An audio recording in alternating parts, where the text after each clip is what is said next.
আসসালামু আলাইকুম। তোমাদের জাহাঙ্গীরনগর বিশ্ববিদ্যালয় ডি ইউনিটের জন্য কিন্তু অনেকগুলো প্রশ্ন থাকে এবং এই প্রশ্নগুলো আমাদের একজন অভিজ্ঞ, আমাদেরই একজন টিচার, সো যেহেতু সে বিগত বছরে চান্স পেয়েছে, তো তার আসলে অভিজ্ঞতা বা হচ্ছে যেই বলতে পারি আমরা কাঁচা অভিজ্ঞতাটা একদম নতুন ফ্রেশ।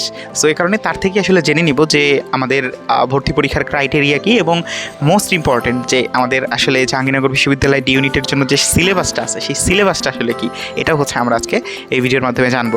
এবং অবশ্যই মনে করিয়ে দেই যে আমাদের যারা মেডিকেল ভর্তি পরীক্ষায় আশানুরূপ ফলাফল করনি কিংবা হচ্ছে কোনো না কোনো কারণে প্রত্যাশিত যে ফলাফল সেটা হয়নি, তাদের জন্য কিন্তু জাবি ডি অর্থাৎ লাইফ সায়েন্স ভিত্তিক অনুষদ তোমাদের জন্য খোলা আছে।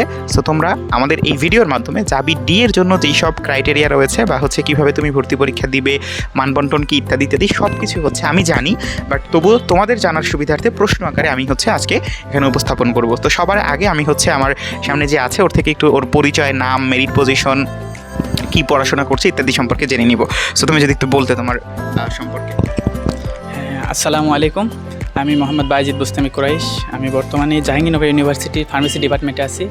আমি গত বছর ভর্তি পরীক্ষা দিয়েছিলাম। এই ভর্তি পরীক্ষায় আলহামদুলিল্লাহ আমি জাহাঙ্গীরনগর ডি ইউনিটে 29তম পজিশন অর্জন করি এবং সেই সাপেক্ষে সেখান থেকে আমি ফার্স্ট চয়েস হিসেবে ফার্মেসি সাবজেক্টটাকেই অর্জন করেছি। ধন্যবাদ তোমাকে। সো এখন আমাদের যারা জুনিয়র, তোমাদের জুনিয়র হিসাবে আসবে, সো সবার আগে জানতে চাইবো যে তুমি কততম আবর্তন এবং হচ্ছে তোমার পরে যারা আসবে তারা কততম আবর্তন হিসাবে আমাদের বিশ্ববিদ্যালয়ে, আবর্তন বলতে ব্যাচ হিসাবে আমাদের বিশ্ববিদ্যালয়ে আসবে। ধন্যবাদ প্রশ্নটি করার জন্য। আমি আসলে যখন এখানে ভর্তি হয়েছিলাম তখন ভর্তি হওয়ার আগে আসলে জানতাম না এখানে জাহাঙ্গীরনগর ইউনিভার্সিটি আমরা কততম ব্যাচ বা কততম আবর্তন। পরবর্তীতে ভর্তি হওয়ার পর আমরা 23-24 সেশনে ভর্তি হই এবং এখানে এসে জানতে পারি আমরা জাহাঙ্গীরনগর ইউনিভার্সিটির 53তম ব্যাচ অর্থাৎ 53তম আবর্তন হলে আমরা উল্লেখ করে থাকি। তো এখানে পরবর্তীতে এই বছরে 2025 সালে যারা ভর্তি পরীক্ষা দেবে তারা জাহাঙ্গীরনগর ইউনিভার্সিটির 54তম অর্থাৎ 54 ব্যাচ আকারে এখানে যুক্ত হবে ইনশাআল্লাহ। ধন্যবাদ। সো 54তম আবর্তন হিসেবে তোমরা এখানে আসবে। সো